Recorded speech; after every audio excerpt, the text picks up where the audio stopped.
Guys, this is Liberty Tech back with a video, and this is going to be a quick review on the HTC U11. Just a simple review, so let's get right into it. Talk about the design of the phone. Very sleek. I love the glass back. My favorite color, red. There's nothing like it on the market. The beautifulest phone out right now. And you have the screen just curving around the whole edge of the phone, which is very well done. This is something like the iPhone Red should have been. But let's go on to the camera. Talk about this camera. One of the best features on this phone. Currently, it's a 12 megapixel Ultra Pixel 3 with 1.4 millimeter and f1.7 aperture, and also has a 16 megapixel in the front. Now I'm going to demonstrate some real-time photo taking here, and I will also leave some pictures towards the end of the video, and as well as video shot with this phone. So just go ahead and quickly go into the camera, and I'm going to quickly go into some of the various settings on here. So we're going to go to stock photo, which most average consumers would use, and let me go ahead and take a picture of this guy here. Done. And let me show you. And in person, it looks very clear. The screen quality on this phone is pretty great as well. Let's go ahead and move them off to the side and take a picture of the famous plant that most YouTubers have or must have on their desk. It's fake. I'll leave a link down below if you want to buy it for your desk. So just quickly go ahead and take a photo here, and I'll show you that on camera. And there we go. And the camera focusing on here is pretty fast as well. Let me go ahead and show you that. So I'm just going to show you how quickly on camera this focuses here. Show you how quickly this focuses. Is practically seamless. It's again right up there with the Samsung S8. These are the only two phones I know that are able to focus rather quickly. So there you have fast focusing, top notch on this phone. Okay, so what are the specs on this phone? Before I get into the specs, I want to let you know this phone is $650. It is a flagship phone, and compared to the other flagships out there like LG and Samsung, this is a pretty sweet spot for a phone that cram packs all these features in there. So let me run off the specs. Currently has a 5.5 QHD Super LCD 5 screen. That's 2060 by 1440 with Gorilla Glass 5, latest Gorilla Glass. That's pretty good. And the processor is a Qualcomm Snapdragon 835 64-bit octa-core. That's 8 cores of monster power right there. And not too shabby on the memory storage on here. It's 64 gigabyte, and you have a micro SD up top that is expandable up to 2 terabytes. That's insane. I probably will never get a 2 terabyte card, but the fact that the option is there is pretty good. And also 4 gigabytes of RAM. Now currently, after I got this phone, maybe about 2 weeks after, they did introduce another Solar Red with 128 gigabytes and 6 gigabytes of RAM. Kind of disappointing, but you know, that's technology. One day you get the latest and greatest, and the next day something better comes out. In terms of OS, it's running the latest 7.1 with HTC Sense over it. As you can see, you can barely see HTC Sense on this phone. It's nearly stock, which is why it runs so smooth. As you can see here, not too much hiccuping. But side note, there are some stuttering and lagginess when you go into the camera mode. I'm not sure if that's able to be fixed sometimes. It depends on if you have the app closed for a while. It probably won't show it on here because it's trying to look cool for the camera. But I have experienced some slowdowns when opening the camera app and whatnot.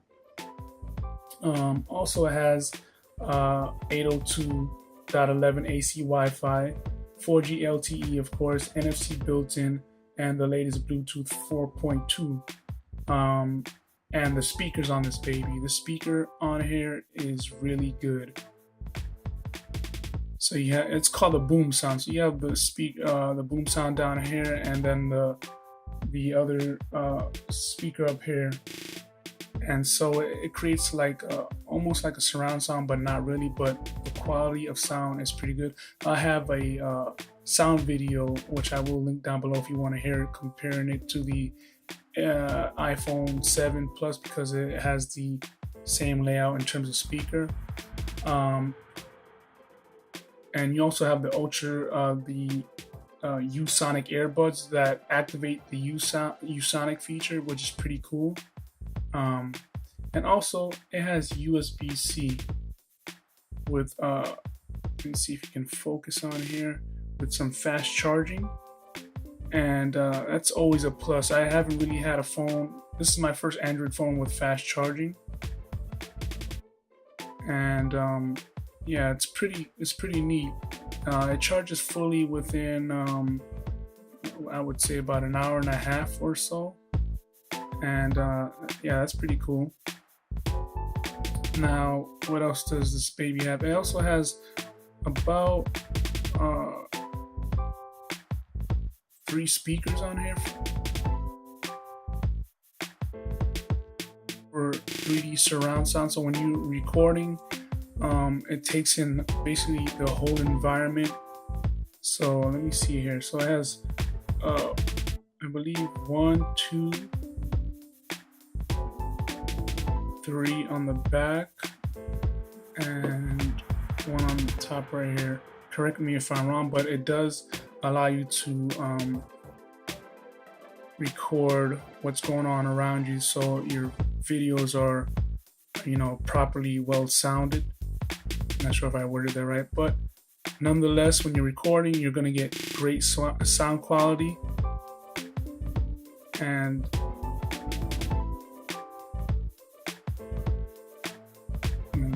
focus better on there. So here we go.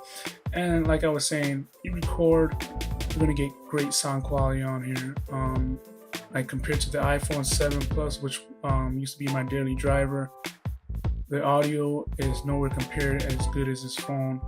And the LG V20, which I currently have and currently recording with, has top-notch audio as well, even though it's about a year old, I believe. What else does this phone have? One of the features that everyone should utilize is the Edge Sense. Now, it may sound like a gimmick at first, but it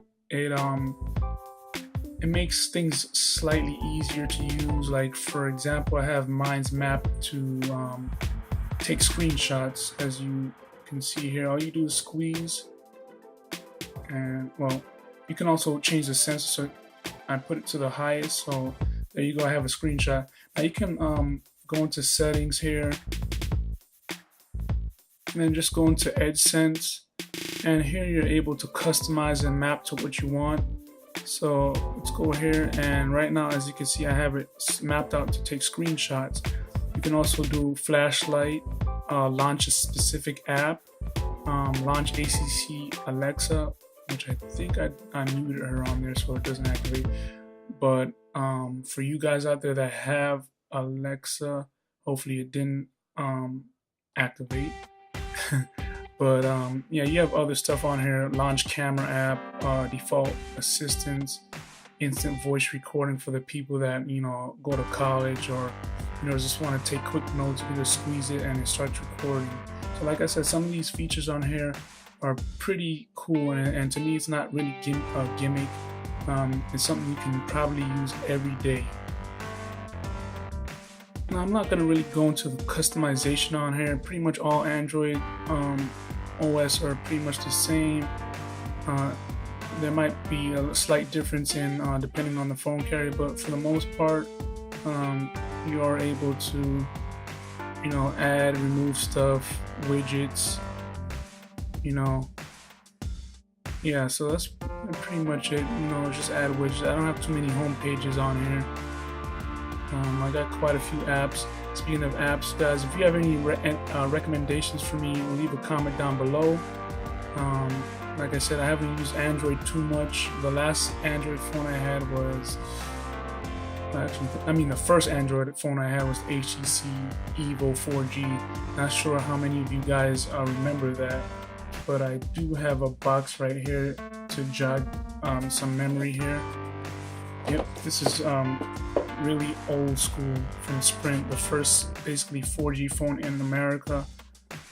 It was pretty cool, and I like the design of the box. HTC makes some strange boxes like this. Look at this.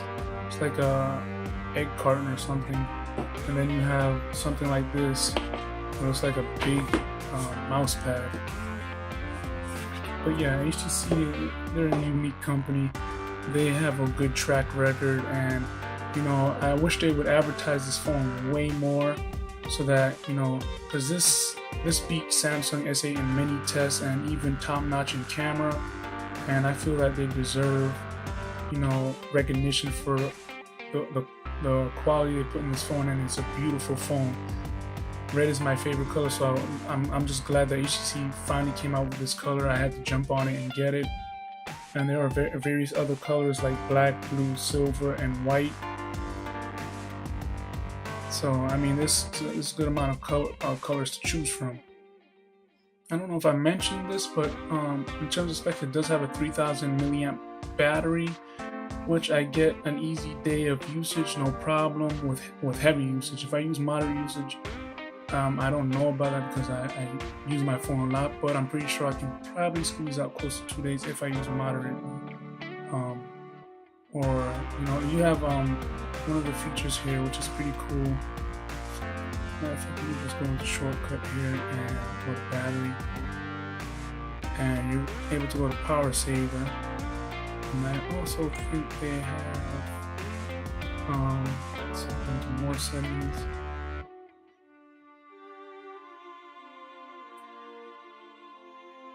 Yeah, they also have a feature called extreme power settings, which limits your phone a lot, but it does give your phone a lot of extra hours.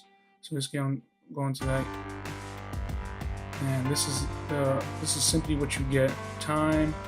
You can use your phone, check your mail, calendar, use your calculator, message, and you know, you get your various notifications, I believe, up top. But if you want to exit, just hit that, and it goes right back to the user interface here, the HTC user interface. This is a very solid phone. I mean, one of my favorite Android phones right now, currently now. The Note 8 is coming out. I might be getting that as well, and compare these two, as well as the iPhone 8. Definitely can't wait for that. Yeah, if you guys want a phone that is well priced, has the latest chipset, the latest CPU, 835 Snapdragon, 4GB of RAM, best camera currently on the market, get this, guys. It's a no-brainer. Show HTC some love, man. They really hit it out of the park. You won't really see any bad reviews on this phone. I mean, it turns heads. This is something when I saw Project Red, the iPhone 7, this is what something Apple should have done. I mean, it's kind of weird seeing red in the back and then white in the front. It just, I don't know, I can't really focus well on that. The black and red always goes well together. I don't know why they mess with that. Other than the design, as you can see, it does get fingerprints. This is why you got to keep one of these with you at all times. But there are plenty of cases out there. Now, when it comes to cases, for me, I'd rather stick with clear cases because I don't want to ruin the fact that this phone looks so nice naked like this. So, I mean, and it's so nice the fact that I don't think D-brand can make anything that would outdo this phone right here. You can't D-brand this phone, personally, for me. You can D-brand any other phone. You can D-brand any other phone, but yeah. So I believe that's it for my review, guys. I mean, hold on, for you gamers out there, let me see. I don't really game too much on here, but it does have a good GPU in it, and I think it holds up against the iPhone 7 Plus. But let me go ahead and just demo a game here. It's one of the games I've been playing lately, besides Clash of Clans. I'm pretty sure most of you guys know what Clash of Clans is. Let me go ahead and just demonstrate right here.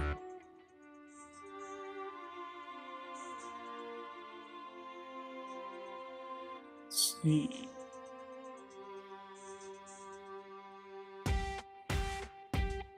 So yeah, the graphics are pretty good on here. I haven't noticed any frame rate drops or anything. So the point of this game is basically you have to reach the checkpoint. It's kind of hard trying to play through another screen here, but I try to show you a little demonstration here. Oh man, I like that. It almost feels like you actually got hit, but yeah, you try to get to the point, which I'm probably not gonna make it. But yeah, there you go. So that's a little bit of gaming there, guys. Let's get that off of there. Like I said, to sum it all up, smooth software minus some hiccups when it comes to the camera. Gaming is pretty good if you're a mobile user. You won't have any trouble. Like I said, smoothest, the camera, top notch, very good. When you're watching video playback, colors are not saturated like the Samsung phones. They're very realistic color wise. Video recording is not as smooth as the iPhone 7 Plus when it comes to video recording, but it is great quality wise. Not buttery smooth, but it's good enough. 4K as well. The only thing that sucks about 4K, it's limited to I believe 6 minutes. Hopefully in software update, future update, they'll be able to unlock that. I don't know why. I guess because it might overheat the phone. But yeah, overall solid phone. Thanks for watching my quick review. At least I think it's a quick review. I don't know how long this video is yet, but thanks for watching, guys. Please give this video a thumbs up. I will be doing more video testing on this phone. Leave a comment down below if you like. Share this video. Subscribe. Peace out.